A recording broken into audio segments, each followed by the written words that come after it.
Nun, sungguh bahagia orang-orang yang aflaha itu sebenarnya bukan hanya bahagia. Aflaha itu bukan hanya sejahtera. Aflahal mu'minun itu sungguh telah sukses. Kalau saya pahami begitu. Karena ada 6 sifat di bawahnya menunjukkan bahwa orang beriman sukses. Sukses dunia akhirat. Di antaranya adalah qad aflahal mu'minuna alladzina, orang-orang beriman itu adalah fi salatihim khashi'un. Ketika mereka melaksanakan solat mereka Bapak Ibu adalah solat khusyuk. Ya, solat mereka adalah solat khusyuk. Apa itu solat khusyuk?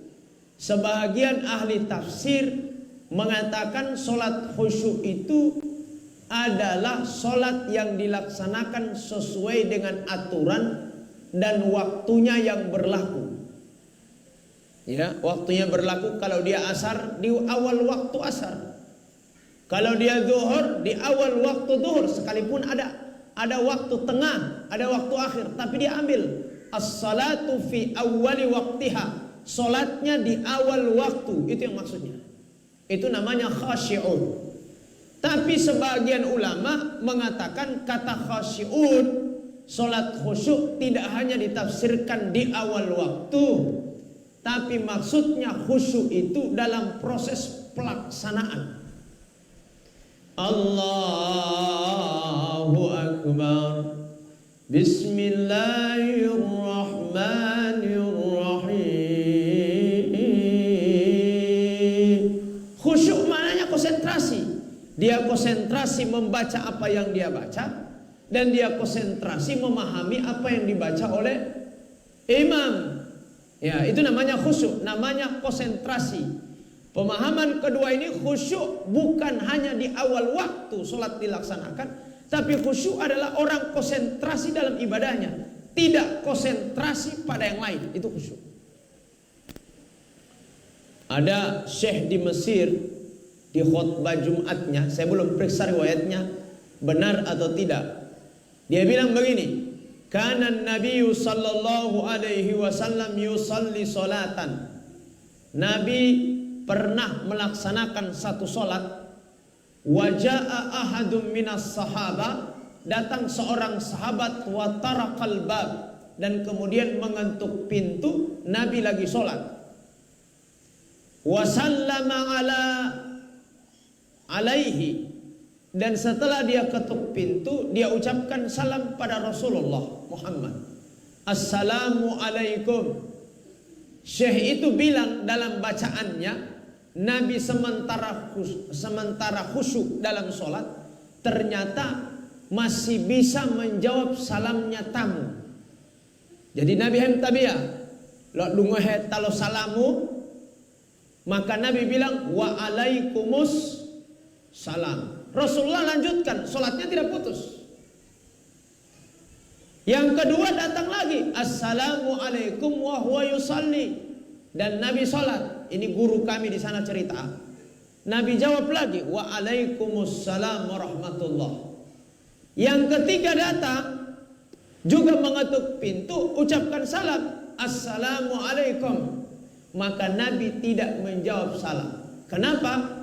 Syekh itu mengatakan, saat yang ketiga mengucapkan salam dan Nabi sudah siap-siap membalas salamnya, ternyata ada wahyu yang langsung disampaikan oleh Jibril di hati Rasulullah Muhammad. Ya Rasulullah, inna fis salati syughlan. Wahai Rasulullah, jangan jawab salamnya yang ketiga itu. Kenapa? Karena dalam solat hanya ada satu kekhusyuan, hanya ada satu kefokusan, hanya ada satu konsentrasi. Kalau Nabi jawab yang pertama dua, berarti konsentrasi jadi dua. Melaksanakan solat berhadapan dengan Allah, dan yang kedua membalas salam dari tamu yang mengucapkan salam. Saat yang pertama Jibril belum memasukkan wahyu, belum ada teguran. Yang kedua juga belum ada teguran. Kata syekh itu, nanti yang ketiga baru Jibril menegur Rasulullah Muhammad dan mengatakan, sesungguhnya dalam solat itu hanya ada satu kesibukan. Maka jamaah san rahmati Allah, dalil ini menunjukkan bahwa dalam ibadah solat, solatnya harus khusyuk. Apa khusyuk? Khusyuk itu artinya konsentrasinya hanya kepada Allah. Kita belum sholat khudu.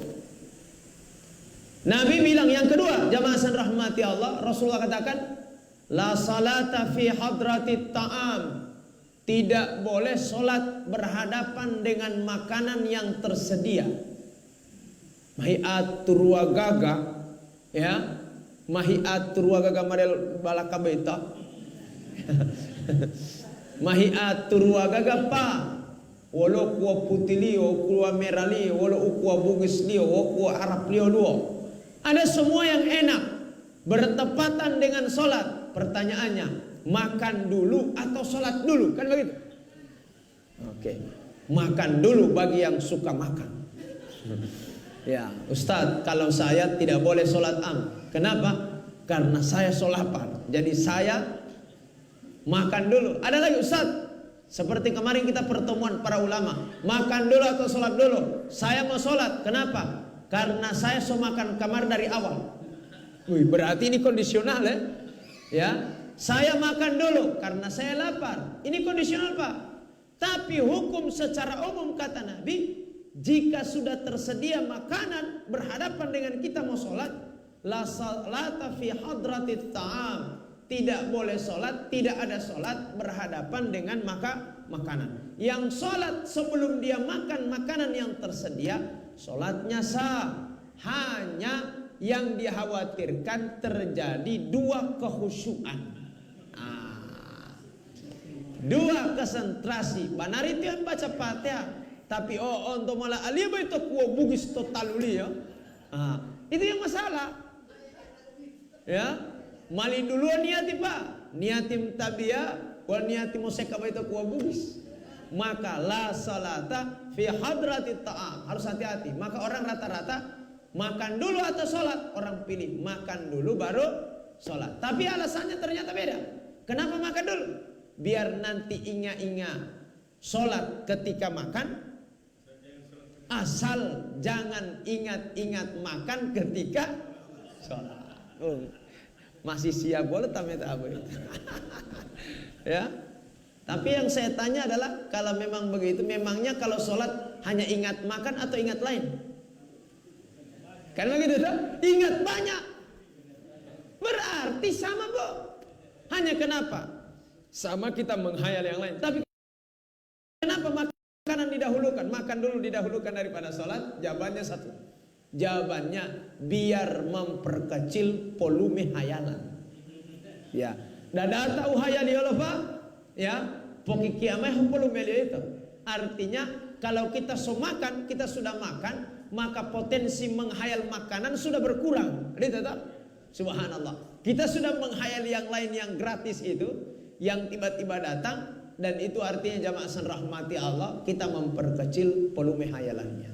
Ya, saya kira jamaah san rahmati Allah itu yang dimaksud dengan konsentrasi atau khusyuk. Ya, contoh yang ketiga, ini contoh yang ketiga, baru sholat khusyuk ini, dan pasangannya harus khudu. Yang ketiga, para ulama memakruhkan orang sholat sambil sholat dan menahan buang air. Artinya dipandang tidak indah jika ada yang sholat juga dia lagi menahan buang air. Buang air ini ada 4. Ya, buang air kecil, buang air sedang, buang air besar, buang air besar sekali. Buang air kecil kencing, buang air sedang kentut.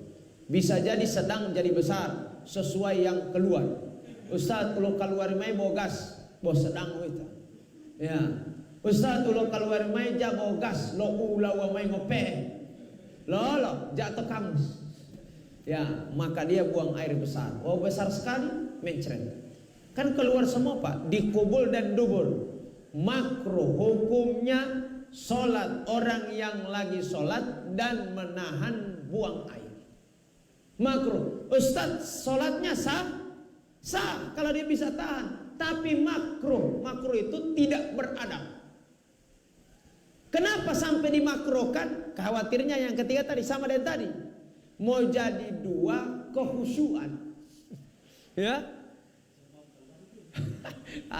Wah khawatir lo. Jangan mau keluar itu. Wanti hulo itu apa? Wanti hulo kita berdiri otahnya tahu itu tak? Karena kenapa? Karena masih terjepit posisi pantat pelumak. Saat ruku dong walian tahu itu karena masih terjepit pak. Yang sedang potensi mau keluar itu mau sujudu. Oh luar biasa jatahnya karena wahwati ya. Subhanallah. Yang paling parah jabo sujud itu pak. Saat tahiyat akhir, wah memang modal tangili itu.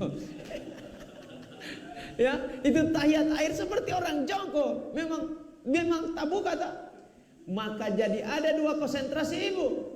Konsentrasi bapak ibu lagi sholat berhadapan dengan Allah. Konsentrasi buang air. Maka caranya adalah jika itu terjadi saat sholat dan dia menghilangkan kekhusyuan, maka mendingan kita buang air dulu baru lanjutkan sholat. Yang susah ya. Yang susah jamaah san rahmati Allah, suka buang air itu nanti di sholat. Subuh ya, mat 30 menit, lobong jamaah apa itu? Mat 30 menit, lihat tuh dalam bele, mau tunggu mbak berak, mau tunggu mau kincing, tidak ada keinginan buang air sama sekali pak.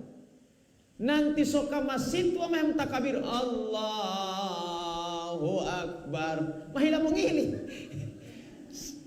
Kemungkinan bukan hanya saya merasakan, bapak ibu juga. Saya bilang bola tiba-tiba lo ulah wamai. Dia lihat to dalam belen tidak pernah ada suka. Tapi nanti so di masjid Allahu Akbar walillahil hamd. Saya pesantren itu pak, wan mau tohe neka, ya jametuluh.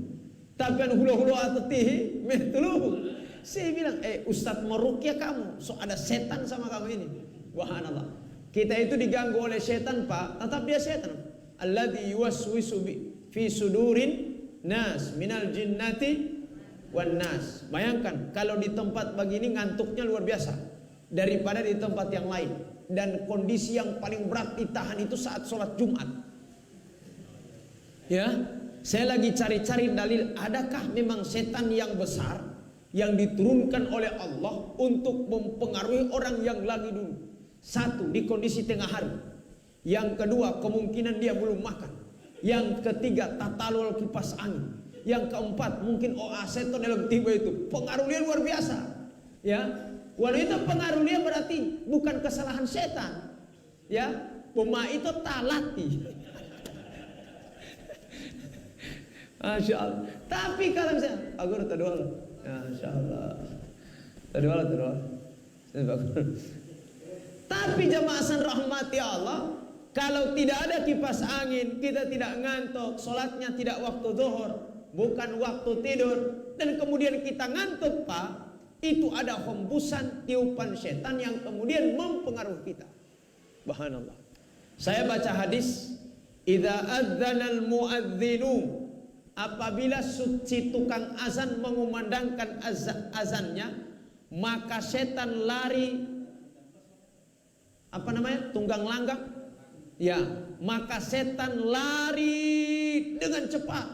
Sampai ada yang menyebutkan dia lari sampai terkentut-kentut. Saking takutnya dia dengan azan. Subhanallah. Tapi setelah azan dia kembali. Setelah azan dia kembali. Oleh karena itu kalau ibu-ibu masuk di tempat yang gelap, ya, di antara amalan mengusir setan jati pakai alamat.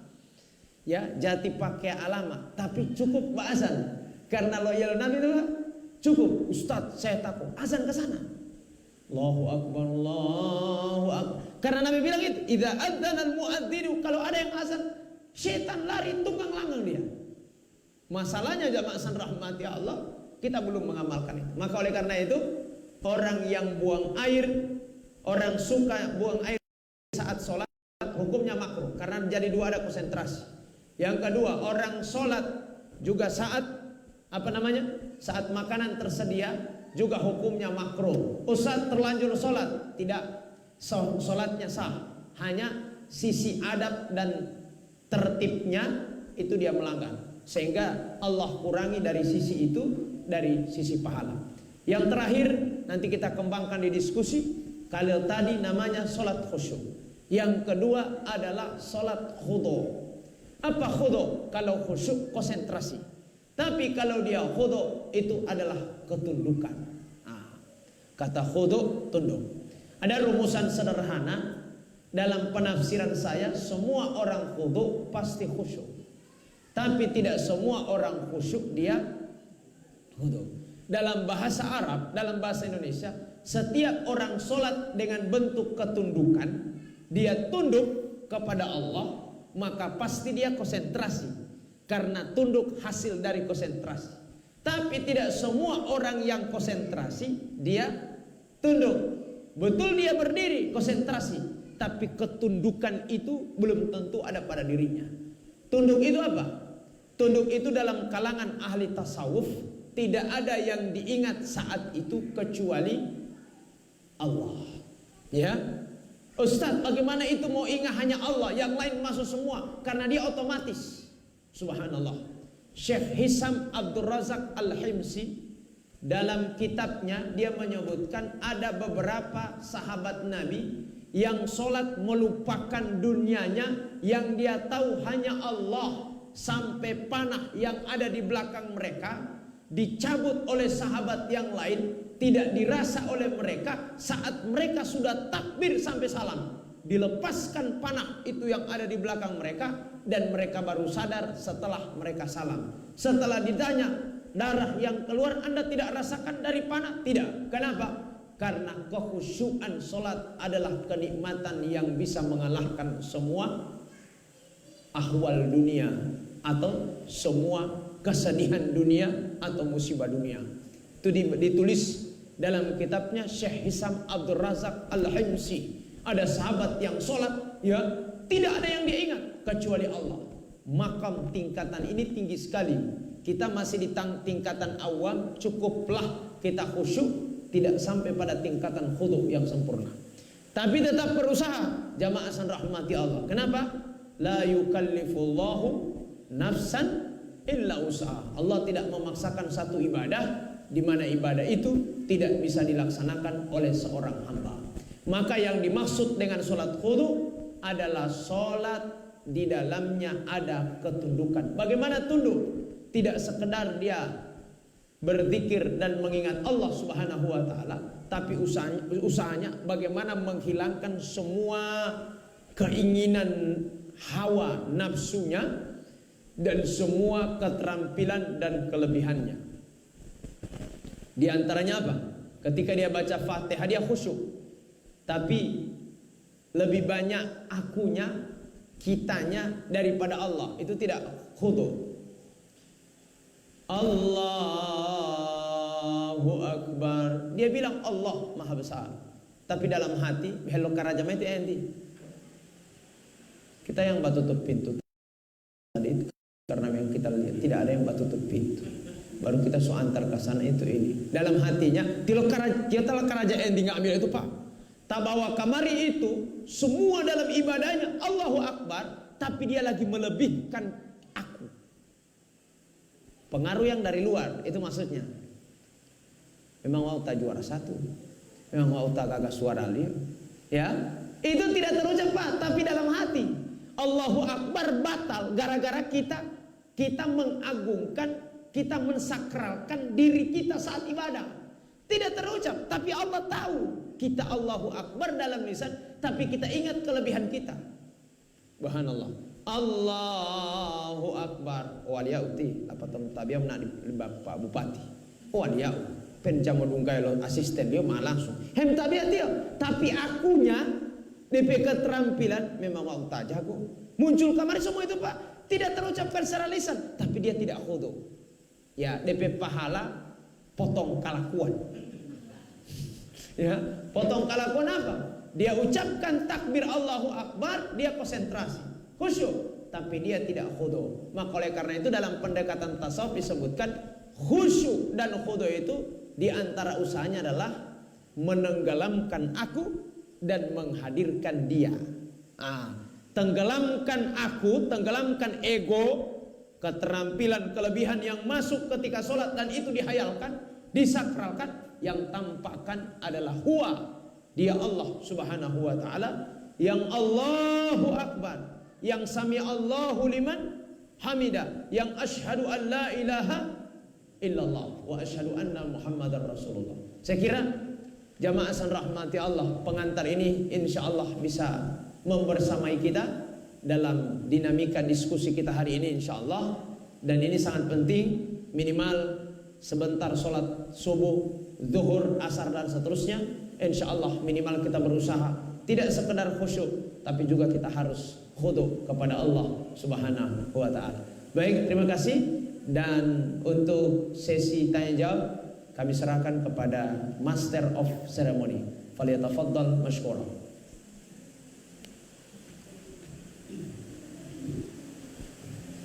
Baik, kepada yang jemaah, kita sama-sama mendengarkan apa yang telah disampaikan oleh Ustaz Rusdi tentang sholat. Di mana sholat ini kebanyakan orang tahu bahwa sholat khusyuk, tapi khusyuknya jalan. Jadi fokuskan kepada sholat. Untuk bapak ibu yang ingin bertanya, silakan Pak. Mungkin dari laki-laki dulu, mungkin ada perwakilan. Kedua orang ada yang ingin bertanya.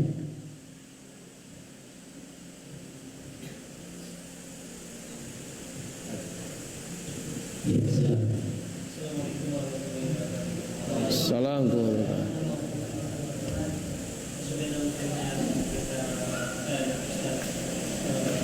Assalamualaikum.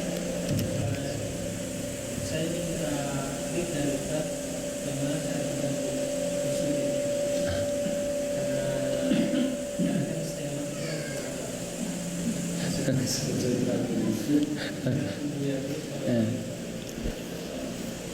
Ada lagi? Dua pertanyaan dulu ya. Ya, silakan mungkin. Iya, terlalu mungkin.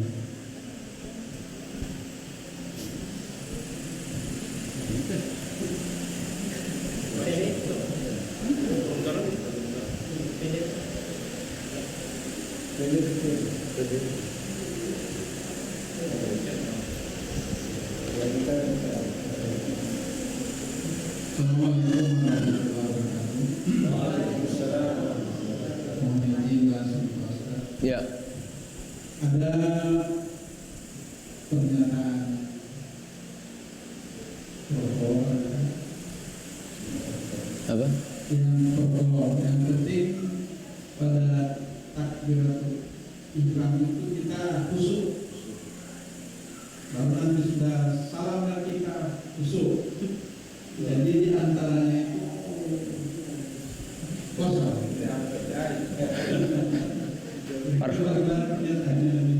Para kololutian. Baik, pertanyaan pertama dari Pak Mantri ini bertanya tentang bagaimana tips jadi khusyuk. Semua Bapak Ibu hadirin wal hadirat, selama dia manusia, potensi itu ada, dan itu pernah terjadi pada diri Rasulullah Sallallahu Alaihi Wasallam ketika beliau sholat asar hanya 3 rakaat. Diingatkan oleh sahabat, ya Rasulullah, apa tadi itu 3 atau 4? Bayangkan adabnya para sahabat, tidak menyalahkan. Penelantau, tolo yang dibayar toh. Memang kurang ajar itu. Kalau dia menghayali, sahabat tidak Pak dengan Rasulullah, ya Rasulullah, apa tidak salah tadi itu? Jangan sampai dia yang salah. Begitu adabnya para sahabat di hadapan Rasulullah. Maka Nabi bilang, Nabi baru sadar bahwa tadi sholat asar 3 rakaat. Maka Rasulullah karena tidak ada jedah antara teguran tadi, beliau langsung sujud. Sujud itu disebut dengan sujud sahwi. 2 kali sujud, subhana man la yanamu wa la yashu, atau subhana rabbiyal a'la. Baru itu beliau tahiyat. Masya Allah, sebagai ganti yang tertinggal 1 rakaat tadi.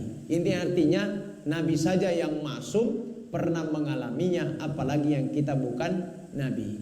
Hanya caranya adalah ya, kullu ma la yudraku kullu la yutraku kullu. Kalau tidak bisa khusyuk semuanya, jangan tinggalkan semuanya. Ya, nanti kita masuk di yang kedua. Ya. Kaidahnya kullu ma la yudraku kullu la yutraku kullu. Setiap apa yang tidak bisa dikuasai semua, jangan tinggalkan semua. Artinya kalau tidak bisa khusyuk dari awal sampai akhir, maka minimal tandai di mana khusyuk. Jangan kosong semua. Ya, jangan kosong semua. Kalau tidak bisa mau ambil semua, ya, jangan tinggalkan. Ambil kamera biar cuma 2, kan tidak mampu semua toh. Maka ambillah 2, 3 dan seterusnya. Itu kalimat Imam Ghazali. Ya, kalau tidak bisa khusyuk 100%, maka cukuplah tandai di mana khusyuk. Allahu Akbar, semua khusyuk. Imam baca Fatihah, semua menghayal. Imam baca ayat, semua menghayal. Seterusnya Pak, maka caranya adalah kembalikan khusyuk itu dengan kesadaran. Caranya Allahu Akbar, semua khusyuk. Imam baca Alhamdulillahi Rabbil Alamin, kita menghayal. Ar-Rahmanir Rahim, Maliki Yaumiddin. Yang menghayal itu. Awas ketika imam baca Iyyaka na'budu wa langsung iyyaka na'budu. Dalam hati iyyaka na'budu wa iyyaka. Saya ini lagi menyembah Allah, saya lagi berhadapan dengan Allah. Berarti kita kembalikan khusyuk itu di iyyaka. Tapi tidak bisa direncanakan. Berarti mulai Ustaz muhayal itu alhamdulillah dia jadi itu. Artinya enti itu alhamdulillah itu otomatis enti baita. Kalau kita bisa pertahankan dari alhamdulillah ar-rahmanir rahim maliki yaumiddin, kan gak ada. Saya lagi cerita orang yang lagi menghayal di alhamdulillah, maka kembalikan dia di iyyaka na'budu wa iyyaka nasta'in. Ihdinas sirat, menghayal. Siratal ladzina an'amta alaihim, menghayal. Usahakan saat imam baca waladhdallin kita sadar lagi sholat khusyuk. Berarti itu mau amin sama-sama. Amin. Wana lo amin Pak berarti khusyuk. Lo halingan itu enti baik. Ponti imam waladhdallin wa itu mau popo ya. Ibaratnya menghayali itu. Kita tidak tandai di amin itu Pak ya. Saya pernah cerita, ada yang sholat giliran imam baca waladhdallin jal amin tiap waktu hegat. Giliran imam baca surat Al-Baqarah tentang haji, laisa alaikum junahun an tabtaghu fadlan min rabbikum fa idza afattum min arafatin fadhkurullaha 'indal mash'aril haram wadhkuruhu kama hadakum wa in kuntum min qablihi laminad dallin. Harap kuliah dallin tepatnya. Pas lo pulita dallin di Pak Imam dia tala amin. Amin. Apa itu tuang? Karena menghayal enti ya, karena dia menghayal tadi. Nah, itu hati-hati Bu. Jadi tandai di mana? Ustaz ruku saya menghayal. Usahakan i'tidal, kita sadar, konsentrasi lagi. Seterusnya asyhadu an la ilaha illallah. Semakin banyak kata Rasulullah, pahala solat disesuaikan dengan apa yang kita pikirkan. Semakin banyak yang kita pikirkan di luar solat, bahwa ditolak haragali. Ya, bahwa itu nilainya Pak. Misalnya tabiati haragali 100.000, 100 nilainya.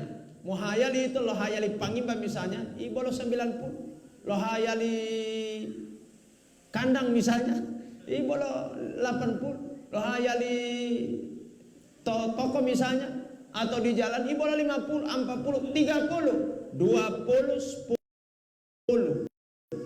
5, 4, 3, 2, 0.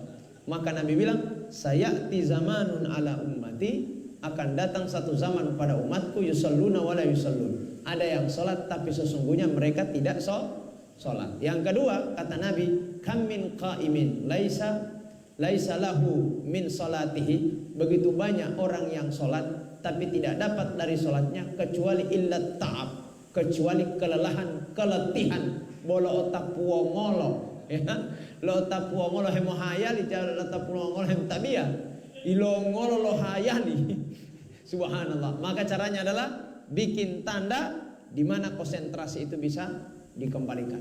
Pertanyaan cerdas tadi. Berikut ini pertanyaan ya sudah diawalin para kolol ya. Ya, ini juga nyata sebenarnya bukan para kolol. Ustadz, ada orang yang sholat pokoknya yang dia tahu fokus foto takabiru pertama, foto salam. Boleh tak adita?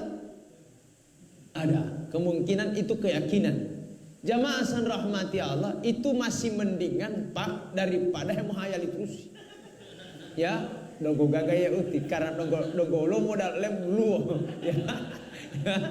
Dogo gaga karena modal lem dogo ulo dulu kan, to takabiro to salam, subhanallah. Madal daripada menghayali ngamila sama dengan orang sholat, ya Ustaz, ulo tajadul tabialio ngohui kan gagal itu. Tapi ulo tajadul tabialio 1 minggu 1 kali, ulo tajadul tabialio 1 tahun 1 kali. Buhara Idul Fitri Idul Adha ada yang 1 minggu 1 kali. Saya bilang dogo gagal itu karena dogo sujud itu ya, subah daripada 1 tahun dia tidak ibadah. Yang anehnya mereka yang 1 minggu 1 kali itu telah protesi orang to corona betul Pak ya. Saat tidak boleh sholat di masjid, orang yang protes. Dongan mah tadi mulai. Dongan apa? Jatah ingat mau pengen dalam. Wano dengan kan ngomong itu. Orang mau pengen tahu ti. Pada mah tadi mulai. Subhanallah. Allahu akbar walillahilhamd. Maka jamaah san rahmati Allah, caranya adalah jika ada yang mengatakan begitu, Ustadz, yang saya tahu khusyuk itu cukup di takbir, baru cukup juga di salam. Jika itu keyakinan Pak, yang didasari dengan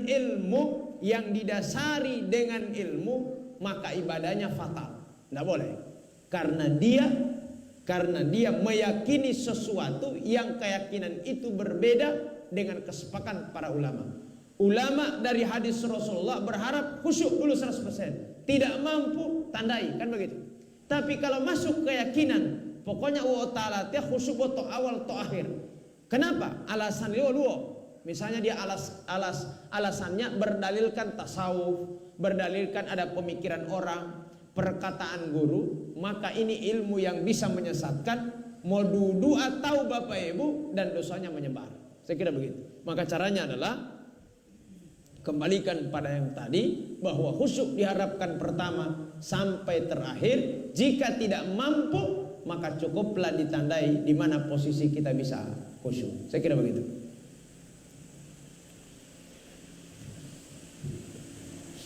Baik, terima kasih untuk penanya di sesi pertama. Ini untuk yang sesi kedua, disilakan lagi untuk yang masih ingin bertanya lagi. Saya jelaskan masalah yang hal ini. Oke, untuk di sesi kedua, orang untuk moderator ini bertanya. Ada, habis. Moderator. Izin Ustaz. Sudah berapa? Saya sangat tertarik dengan apa yang disampaikan oleh Ustaz Imam. Perkara sholat ini sangat penting untuk kami karena berkaitan dengan khusyuk untuk Ustaz. Jadi memang secara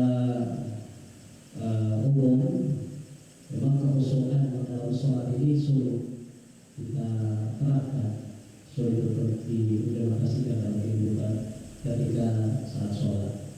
Nah, ada satu ayat yang dijelaskan oleh saya salah teruskan, yang artinya mungkin bunyinya seperti ini: celakalah bagi orang-orang yang sholat, itu yang lain dalam sholat itu sebagai sholat. Jadi ketika kita melakukan sholat, yang maksud dari ayat ini, apabila kita tidak khusyuk, apabila kita tidak seperti yang disampaikan oleh Ustaz tadi, bahwa dari awal sampai akhir kita tidak khusyuk, apakah kita akan kena dalam ayat ini Ustaz? Tidak pernah. Kena ayat itu? Iya, kena ayat itu. Celakalah bagi orang yang sholat. Yang kedua Ustaz, yang ingin saya tanyakan juga ada yang sholat itu untuk mata. Ada yang untuk mata dia sholat. Nah, sempat saya bertanya kenapa dia sholatnya itu tutup mata. Katanya kalau dia tutup mata itu dia khusyuk. Orang lain kadang mungkin dia mengantuk atau ada cenderung lebih ke arah dia akan lebih berfokus sampai dia berfokus akan banyak menghayal. Nah, bagaimana kira-kira Ustaz kalau yang sholat tutup mata? Yang ketiga Ustaz saya baru satu kali. Satu kali Ustaz. Jadi yang ketiga mengenai pandemi COVID-19 yang melanda seluruh dunia, khususnya di kalangan Islam. Kami tidak tahu bahwa bersama setiap kali sholat imam selalu ingatkan bahwa luruskan dan rapatkan salat ketika sholat. Nah, ketika pandemi ini kita ketahui bersama bahwa kita diharuskan sholat jaga jarak. Nah, bagaimana kira-kira dalam pandangan Ustaz terkait dengan sholat jaga jarak ini? Apakah sholat ini bisa dikategorikan kita sholatnya sah atau seperti apa? Terima kasih. Assalamualaikum warahmatullahi wabarakatuh. Ini dulu Pak ya, karena ada 3 pertanyaan ya. Ya, kalau saya tidak tahu saya serahkan kepada Bapak Ibu. Kita jadikan PR sama-sama. Pertanyaan pertama beliau berkaitan dengan alladzina hum an salatihim sahun. Fawailul lil musallin. Celaka orang-orang salat. Alladzina hum an salatihim sahun, yaitu orang-orang yang lalai dari salatnya. Dalam kajian tafsir Maudhu'i Quraisy Shihab itu, ya, dia menyebutkan begini. Alladzina hum an itu, an salatihim itu orang yang lalai dari, kataan itu bisa dimaknai dari salatnya. Juga Bapak Ibu, di Quran surat Al-Mu'minun ayat 2 Allah bilang khusyuk itu tidak menggunakan an yang maknanya dari atau tentang, tapi menggunakan fi yang artinya di. Alladzina hum fi salatihim khashi'un, orang-orang yang khusyuk di salatnya. Apa perbedaan kalau Allah menggunakan an dan Allah menggunakan fi? Ini ada kajiannya agak akademik ya, kajian tafsir.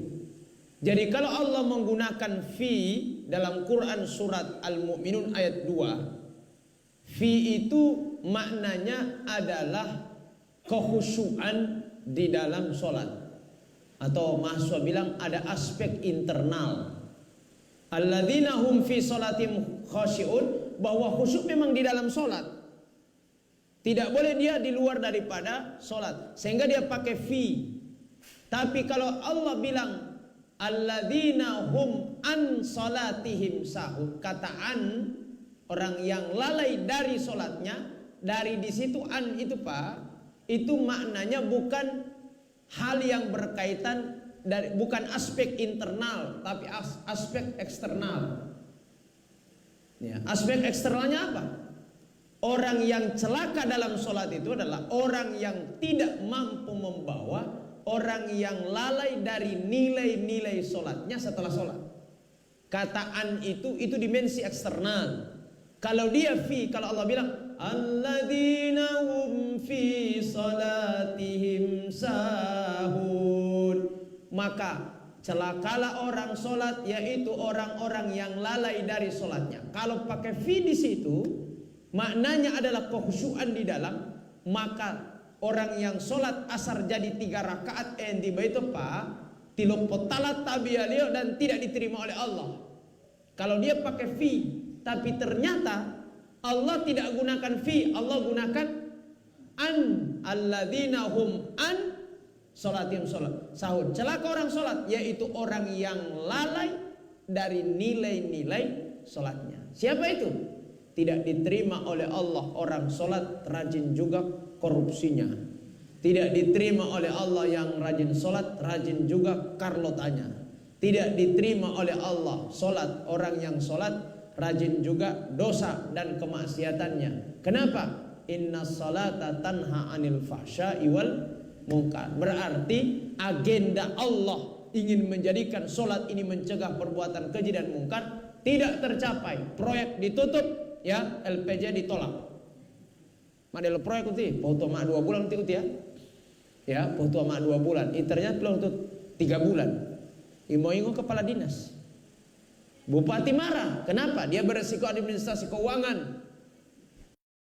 Maka oleh karena itu Andis itu bukan orang yang menghayal. Kalau menghayal menggunakan fee di situ, Pak, kita menghayal batal sholat karena celaka kita. Tapi ternyata itu dimensi eksternal. Yang celaka orang sholat adalah orang yang rajin sholat, rajin juga kemaksiatannya. Itu maksudnya dimensi eksternalnya. Saya kira itu yang dimaksud dengan, sehingga kalau mau dirunut dari ayat di atas, ara'aital ladzi yukadzibu biddin. Tidak disolat, tidak diterima oleh Allah orang yang membohongi agamanya. Ara'aital ladzi yukadzibu fadzalikal ladzi yad'ul, rajin solat tapi membiarkan orang-orang yatim. Wala yahuddu ala ta'amil miskin, dan tidak memberikan makan pada orang-orang miskin. Alladzina hum an salatihim sahun, alladzina yura'una wa yamna'una ma'un. Orang riya, orang yang menahan amalannya atau orang menahan rizkinya. Itu semua dimensi sosial di luar sholat. Sehingga fawailul lil musallin. Orang yang rajin sholat dan tidak membawa nilai kebaikan sholat, maka sholatnya ini tidak bermakna, alias celaka bagi yang melaksanakan sholat seperti ini. Begitu maknanya. Yang kedua, apa tadi? Sholat tutup mata.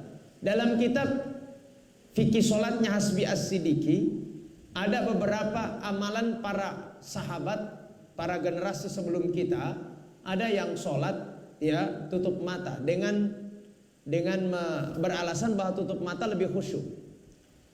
Dia mengambil pendapat, Bapak Ibu, memang tidak ada riwayat perintah kuat mengatakan bahwa khusyuk itu harus dengan tutup mata. Oleh karena itu pendapat yang wasatiyah, pendapat yang agak moderat, bisa tutup mata tapi jangan full dari awal sampai akhir. Mehuata itu loh ilongo to lunggongo hilumayango wole sujudu to dingingo. Ya. Tidak ada yang tanggung jawab, Pak. Lo ngala ada mulut Pak, memang tahu beda Pak, mau dua ame mau tuluh. Ya. Karena tutup mata itu dia kondisi pratidu. Kalau orang yang biasa begitu Bapak Ibu, ijab hem tabiati ya, tutuluh ya. Maka caranya sekali-sekali tutup, sekali-sekali buka. Begitu. Maksudnya yang tutup juga tidak membatalkan sholat, sebagaimana yang buka terus juga tidak membatalkan sholat.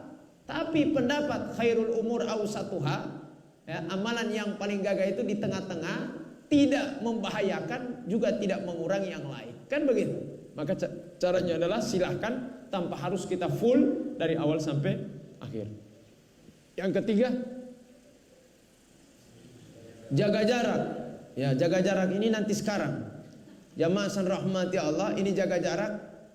Bapak Ibu, bagi saya jaga jarak itu berlaku jika kondisi mengkhawatirkan. Ya, jaga jarak itu berlaku jika kondisi mengkhawatirkan.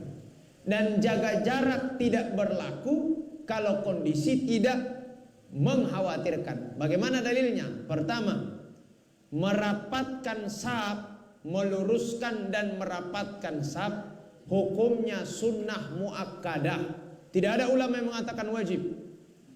Sawu sufufakum fa inna taswiyatas sufufi min tamamis salah. Lurus rapatkan saf, karena lurusnya saf adalah penyempurna daripada sholat. Itu kapan? Saat kondisi bisa diluruskan, saat kondisi bisa dirapatkan, tidak ada penghalang. Jika jamaah san rahmatillah, jadi statusnya sudah muakkadah dia, karena dia menyempurnakan yang wajib. Yang kedua, jika kondisinya tidak memungkinkan meluruskan dan merapatkan saf karena ada halangan, maka tidak harus dipaksakan safnya itu rapat. Salah satu contoh, bukan kasus pandemi COVID-19, di Madinah itu tiang masjid banyak. Ya, di Madinah Pak Haji, Saya pernah suka sekali meneliti berapa tiang, ya, berapa tiang itu waktu di sana. Saya suka mau hitung tapi jauhnya luar biasa. Banyak sekali tiangnya. Di Madinah masjidnya banyak tiang. Nah sekarang orang yang sholat di Madinah itu safnya terputus dengan tiang. Ya, safnya terputus dengan tiang. Kalau kita tarik dalil harus lurus saf, tidak terputus, maka orang tidak sholat dekat tiang. Tapi di Madinah orang banyak, orang sholat di pinggir tiang, terputus dia dengan saudaranya dengan bangunan tiang. Ini artinya ada kondisi yang harus dikondisikan. Oke. Tidak usah di Madinah. Di beberapa masjid saf pertama di bagian di tengahnya itu ditutupi oleh mimbar. Ya, kalau ini tidak, ini bisa didorong toh. Di beberapa masjid yang mimbarnya bukan podium ya, yang mimbar besar itu sampai di sama dengan Baitur Rahim. Pernah lihat di Baitur Rahim? Di Baitur Rahim itu mimbarnya ke dalam, Pak. Sehingga menurut rasional kita safnya terputus oleh mimbar. Tapi apakah itu disalahkan? Tidak, karena kondisi mimbar yang memang harus taruh situ. Sama dengan tiang masjid yang ada di Madinah. Yang ketiga, bagaimana dengan pandemi COVID-19? Jaga jarak. Maka penghalangnya bukan tiang, penghalangnya bukan seperti Masjid Nabawi, penghalangnya orang khawatir orang bawa virus. Ya, begitu tuh.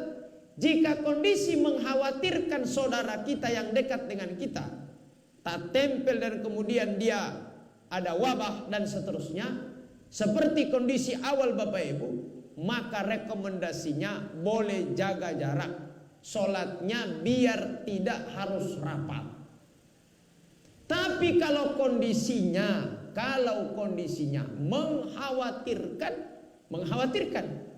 tidak mengkhawatirkan, maka silakan bebas. Ustaz, baru status sholatnya. Rasulullah Sallallahu Alaihi Wasallam menyebutkan dalam hadis ditulis oleh Al-Imam Ibnu Hajar Al-Asqalani. Di sana ada hadis Rasulullah Sallallahu Alaihi Wasallam. Beliau bersabda, "Idza maridal abdu," kalau ada seorang hamba sakit, au safara, atau dia dalam perjalanan. Orang sakit, Ustaz, ti papa tidak bisa lagi berdiri basambayang, suruh duduk. Ustaz, papa tidak bisa lagi duduk basambayang, suruh berbaring. Ustaz, ti papa tidak lagi bisa mau ambil air wudhu di kamar mandi, wudhukan. Ustaz, ti papa tidak bisa lagi takbir angkat tangan, lilisannya. Ustaz, ti papa tidak tahu lagi, suruh sebut dalam hati. Ustaz, ti papa tidak tahu kalau dia sebut atau tidak. Innalillah. Alladzina yadhkuruna Allaha qiyaman wa qu'udan wa 'ala junubihim. Berarti kita tidak dibebankan, Pak, ya. Tidak bisa berdiri, duduk berbaring dan seterusnya. Itu yang menghalangi. Yang kedua apa? Au safara, tidak hanya sakit tapi bepergian. Zuhur asar digabung. Ya, 83 km kita gabung. Ustaz, baru bagaimana? Masa sholat asar hanya 2 rakaat, zuhur 2 rakaat seperti tidak sempurna. Maka Nabi bilang, kutiba lahu ma kana alaihi sahyan au muqiman.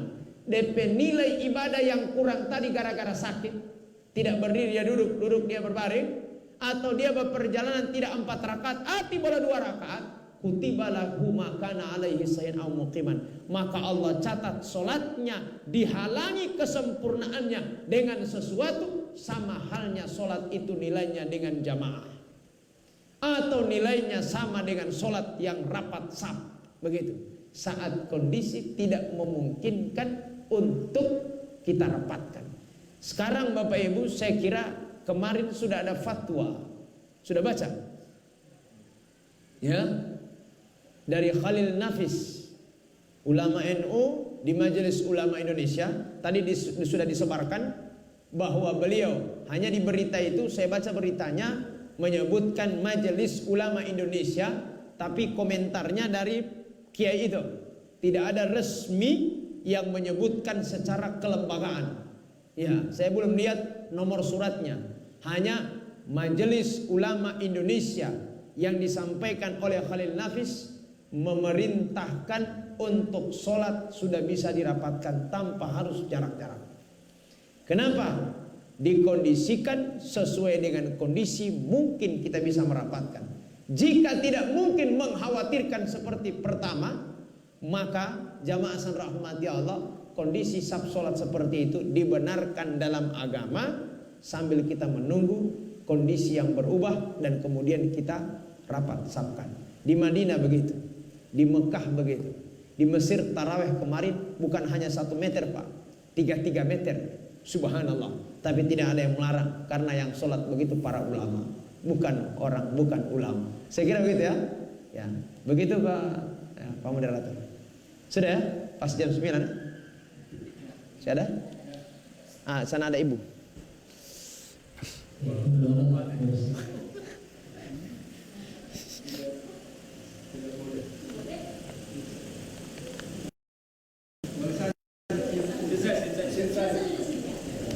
Tali ama tua wel.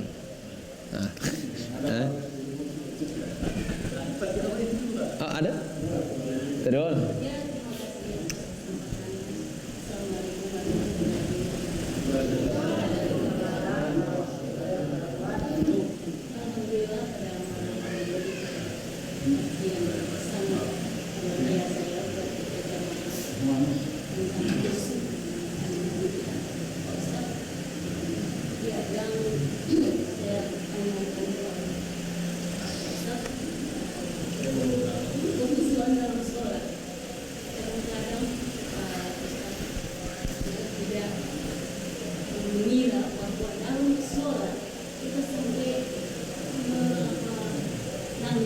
Ya, terus kan.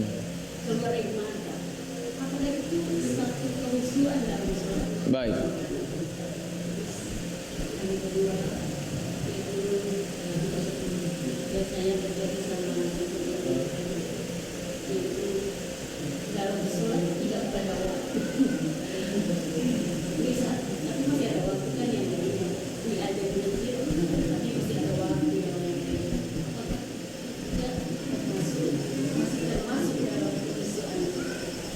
Baik. Ya, pertanyaan pertama dari Ibu, bagaimana hukumnya orang nangis waktu sholat atau lagi sholat sambil nangis? Apa itu khusyuk juga? Ya, itu namanya sedih. Itu namanya sedih. Kalau dia khusyuk, ya bisa dia jadi khusyuk ibu-ibu sekalian. Kalau kesedihan muncul saat dia berhadapan dengan Allah ketika sholat dan memahami ayat diantaranya. Imam Sudais, imam besar di masjid besar, ya di masjid besar sekali. Itu kalau dia baca ayat atau Imam Syuraim, semua imam Masjidil Haram, kalau mereka baca ayat, lewat di ayat-ayat doa pasti mereka nangis. Ya, mereka nangis. Nangisnya itu apa? Nangis karena maknanya tahu. Pertanyaan kita yang tidak tahu mana Quran, kita nangisnya apa ya? Ya. Kan banyak yang kita hayal, Bu. Kita hayal itu. Kalau kita nangis dosa, boleh. Kita nangis ingat dosa. Saat saya menghayal dosa sampai saya menangis ketika sholat, bukan saya katakan boleh. Tapi jamaah san rahmati Allah, itu bagian daripada kekhuduan. Khudu itu maksudnya tunduk sampai kita merasa kerdil, merasa rendah, merasa hina di hadapan Allah, sampai kita meneteskan air mata karena kita ingat dosa kita. Itu namanya khudu. Ainani la tamassuhuman naru.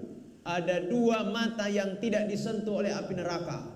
Yang pertama ainun tabki min khasyatillah, mata yang meneteskan air mata karena takut kepada Allah atas dosa-dosa yang diperbuat. Wa ainun, dan mata yang digunakan untuk menjaga-jaga ketika ada sesuatu yang harus dijaga. Sama dengan perang, ya. Dulu kalau malam ada hansip, ada apa toh? Orang mau baku aplos, mau tidur dan seterusnya, ya. Dan itu semua dicatat oleh Allah Subhanahu wa taala kebaikan. Nah, ketika sholat bisa nangis ibu-ibu sekalian, boleh nangis. Yang tidak boleh nangis berlebihan. Ya, bedakan nangis di sholat dengan nangis di kamar. Karena saya lihat kalau Gorontalo menangis, dada tak ulah boleh Pak.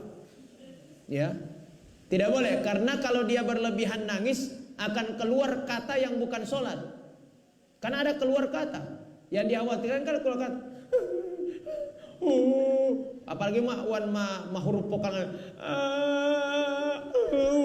i u a i vokal semua itu Bu, dan itu huruf. Ya, itu tidak boleh. Tapi kalau nangis biasa kita normal, itu normal, tidak masalah. Dan insya Allah itu khusyuk kekhuduan. Insya Allah tidak boleh berlebihan. 2, ya terlambat sholat, terlambat waktu sholat itu maknanya 2. Pertama, ibu melaksanakan sholat tapi di akhir waktu. Jadi waktu sholat dibagi 3, awal waktu, tengah waktu, akhir waktu. Ya, yang parah itu yang terlambat sholat adalah akhir waktu. Tanpa ada udzur, tanpa ada halangan, dia bikin di akhir waktu Pak, maka dosanya dosa besar. Bukan dosa kecil. Siapa yang bilang dosa besar ini? Baca dalam kitabnya Az-Zahabi Al-Kabair, dosa-dosa besar. Dia bilang termasuk dosa besar adalah orang-orang yang melaksanakan sholat. Dia ada pahala di sholatnya, tapi juga dia dapat dosa. Karena dia mengakhiri waktu sholat tanpa ada halangan. Sholat maghrib jam 7:05 Isya, dia sholat maghrib jam 7. Pas sholat salamu tio bangun Isya maka dia tidak masalah Bu, dia berpahala, tapi waktunya itu yang dia dosa. Ya, maka caranya adalah berusaha melaksanakan sholat itu di awal waktu, kecuali melaksanakan di akhir waktu itu ibu-ibu sekalian karena ada halangan yang tidak bisa ditinggalkan. Tidak bisa sekali saya Ustaz, saya tinggal apa itu. Bayangkan ibu-ibu sekalian, saya pernah mengalami, saya undangan di Limboto takziah, pakai mobil, terlambat ke sana jamaah san rahmati Allah. Saya belum sholat asar. Saya bilang kalau saya mau sholat asar di masjid sebelum melanjutkan perjalanan, saya mau tambah terlambat. Subhanallah. Sampai di sana ibu sekalian, 4:30 lewat kurang lebih. Saya kalau mau minta izin mau sholat asar dulu di rumah, acaranya molor. Gara-gara saya terlambat. Itu pun saya belum sholat asar Bu, sampai di Limboto ini, pakai mobil bukan pakai motor. Maka saya tiba ceramah dulu Bu. Saya lagi ceramah terus sampai selesai. Saya sudah prediksi sebelum ceramah, sesudah ceramah saya langsung ambil minta izin dan saya langsung pulang mau cari waktu melaksanakan sholat. Setelah saya ceramah, tinggal beberapa menit belum maghrib, mau risalah maghrib kan, kan? Ya, saya masih di mobil Bu. Masya Allah, tinggal beberapa menit di maghrib. Ibu tahu karena kondisi tidak bisa. Kalau saya mau turun mau ambil air wudhu, baru saya mau parkir dulu mobil, dan kemudian saya mau sholat, orikel waktu itu Pak. Maka saya sambil nyetir mobil, saya sholat dalam mobil. Ustadz fokus 2, fokus bawa otot. Tuh hatalia polis saya. Fokus bawa otot, fokus mobil dan fokus jalan. Saya bilang di kondisi itu kan kondisional. Saya takbir Allah, menghadap ke timur ini Pak. Saya semua pulang ke Mereka Kabila. Allahu Akbar. Dalilnya fawalli wajhaka syatral masjidil haram. Saat tidak bisa ditetapkan kondisi tidak bisa menghadap Ka'bah, maka cukuplah itulah kiblat. Sama dengan orang pergi di haji. Ya, saya takbir di setir. Allahu Akbar. Bismillahirrahmanirrahim. Alhamdulillah. Ar-Rahmanir-Rahim. Malik. Allahu Akbar. Subhanallah. Sami Allahu liman hamidah. Allahu Akbar. Saya ingat berapa rakaat. Sami'a assalamualaikum warahmatullah. Assalamualaikum warahmatullah. Jamari mau iya assalamualaikum. Mewah toh. Ya, tapi kondisinya la yukallifullahu nafsan illa usaha. Tapi oleh Quraisy siap dia bilang, boleh begitu, tapi jangan kasih biasa. Ya, boleh. Di kondisi tidak bisa, Bu. Yang tidak boleh ibu melaksanakan di akhir waktu sementara tidak ada halangan. Ulang-ulang ibu. Nongol melihat film itu gak ada film itu Ustaz. Film itu walau film itu ikatan cinta. Semua tak putus cerita itu. Subhanallah. Bapak Ibu, bukan jadi alasan syar'i itu, tidak boleh. Ya, tidak boleh. Ini sholat tidak sampai 10 menit. Ya, tidak sampai 15 menit. Ya, saya kira begitu ya.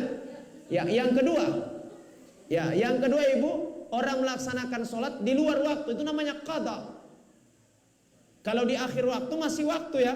Tapi kalau di akhir waktu tanpa alasan, dosa besar. Ya, sholat maghrib atau sholat maghrib dia laksanakan di isya. Ya, kapan dia harus melaksanakan di isya seperti itu? Ya, dia mau jamak, kenapa harus dia jamak? Dosa besar.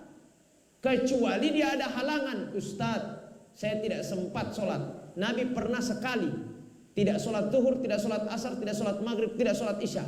Itu riwayat masyhur, Pak. Dia jamak satu kali, tapi tidak kasar.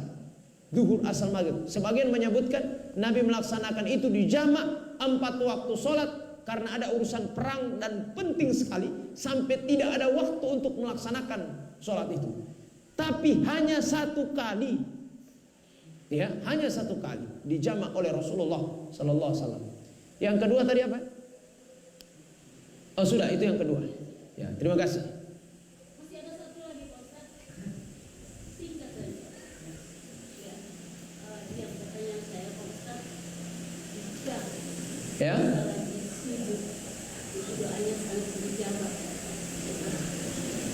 Yang saya tanyakan, doa dalam bahasa Arab barangkali untuk kita ini tidak terlalu tahu apa artinya. Ya. Ya. Apakah bisa dikatakan dalam jawaban apa dari Baik. COVID ini atau apakah bisa dikatakan dalam sujud itu Pak? Baik, terima kasih. Bisa diucapkan dalam sujud tapi tidak dilisankan. Tidak dibaca secara lisan, tapi dibaca di dalam hati. Ya, qarabu ma yakunul 'abdi inda rabbih wa huwa sajid. Seorang hamba itu lebih dekat dengan Tuhannya saat dia sujud. Ada riwayat, ada ulama mengatakan fa'aktsiru bid-du'a, maka perbanyak berdoa. Maka saya memilih pendapat boleh baca bahasa Indonesia tapi dalam hati. Itu sama berdoa, Bu. Ya, sama dengan berdoa dan itu lebih afdal. Daripada pakai bahasa Indonesia, ada kata-kata yang bukan sholat, kata-kata yang memang bukan bahasa sholat yang kita gunakan. Silakan dibaca, tapi bukan di lisan. Saya kira begitu. Baik, cukup ya. Ya. Baik, Cukup. Alhamdulillah kita sudah mendengarkan banyak hal yang tadi disampaikan oleh Ustaz Muhammad. Seterusnya tentang pentingnya sholat. Ya. Kalau apa yang disampaikan oleh Ustaz tadi bahwa boleh ketika sholat kalau emergency bahasa mungkin saat ini ya. Kalau dalam keadaan dan kondisi yang kita lihat memang tidak mungkin dalam ketika melaksanakan sholat pada waktu, boleh. Ada juga yang mengatakan Ustaz bahwa dia tidak boleh itu ketika meninggalkan sholat. Kalau ketika sholat itu tidak boleh. Jadi alhamdulillah insyaallah apa yang kita dengar ini, insyaallah apa yang kita kurang lebih 1 sampai 2 jam ini, insyaallah apa yang disampaikan bisa masuk di dalam pikiran kita sampai ke hati kita untuk kita jalankan dalam kehidupan kita apalagi dalam sholat kita. Insyaallah terima kasih juga Ustaz yang telah memberikan jawaban. Terus terang saya secara pribadi sangat puas dengan pertanyaan yang saya kira tadi, sangat luar biasa. Ternyata implementasinya adalah ketika kita selesai sholat di luar. Jadi kalau kita sholat di luar kita masih banyak melakukan kemaksiatan, nah itu sebenarnya perlu kita melakukan sholat. Jadi kita jaga sholat kita, susah kita sholat, susah kita bangun subuh, tidak kehidupan kita masih makan rotan, masih bicara orang lain, masih bagi orang lain. Itu yang harus kita jaga dalam sholat. Jadi terima kasih banyak. Insyaallah kajian rutin ini akan selalu kita laksanakan setiap hari Kamis malam Jumat. Insyaallah beberapa lagi setiap 2 minggu sekali insyaallah kita akan melaksanakan kajian yang jadi begitu. Diharapkan Bapak dan Ibu untuk bisa mengajak saudara, tetangga, keluarga untuk bersama-sama mengikuti kajian kita. Dan yang tidak sempat hadir, yang tidak sempat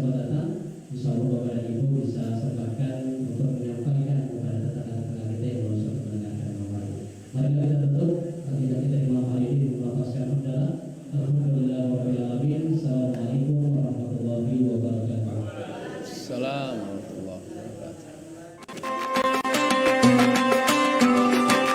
Isman Dignas. Oh. Tanggung jawab ini teknisi. Tanggung jawab teknisi ini. Udah live tadi? Iya, jaringan. Oh, jaringan tuh. Pak Herdi ini kemarin bukan minta live. Iya, nanti Tidak bisa dikirim ulang itu ya?